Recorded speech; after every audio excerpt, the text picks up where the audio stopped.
Hello, my name is Ranger Mike with the Maggie L. National Historic Site. Each March, our nation celebrates the women of our country who have contributed to its history. And this year especially, we are honoring the trailblazers, innovators, and pioneers. And an innovative woman that I want to talk about this month was someone that led an insurance-based fraternal organization. She had a deep connection to her faith, and she championed both women's rights and civil rights. And while this sounds a lot like Maggie L. Walker, in fact, it's someone that inspired Mrs. Walker, and her name was Miss Mary Prout.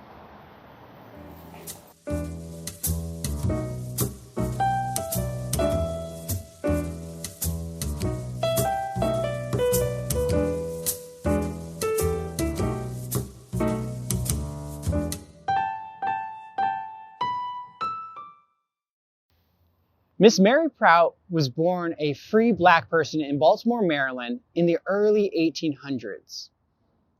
As a young girl, she was able to gain a basic education, and then at age 12, she would join the church that she would stay with for the rest of her life, the Bethel AME Church in Baltimore, Maryland.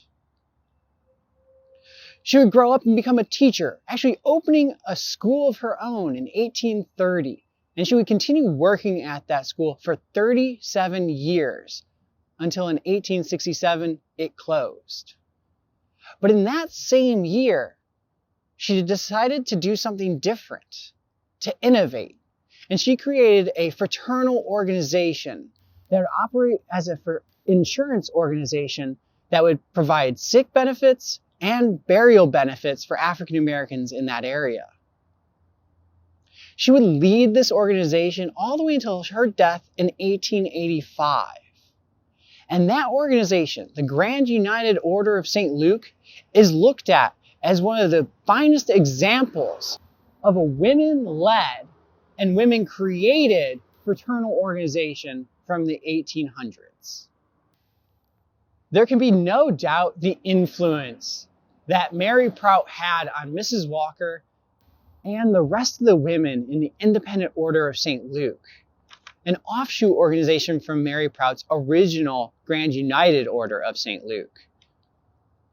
Mrs. Walker and the IOSL would even provide medals for its members when they would recruit enough new people into the organization.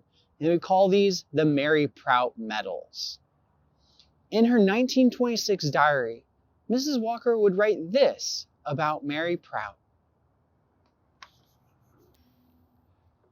I thought, how wonderful, how fine it would be for the women of the St. Luke Order to honor the founder, Miss Prout, by every woman adding a woman to the order for its 60th anniversary. How great has the success of her work? I decided to accept this thought and push it. Every woman, a woman. For the founder, Miss Prout. Arouse a woman's pride, a woman's worth, a woman's ability to honor each other. End quote. Mrs. Walker recognized how important it was to honor the innovator that came before her. And that's why in this month of March, that's exactly what our nation is doing. We are honoring the women who served as innovators, trailblazers, and pioneers for our country's history, and as they do so today.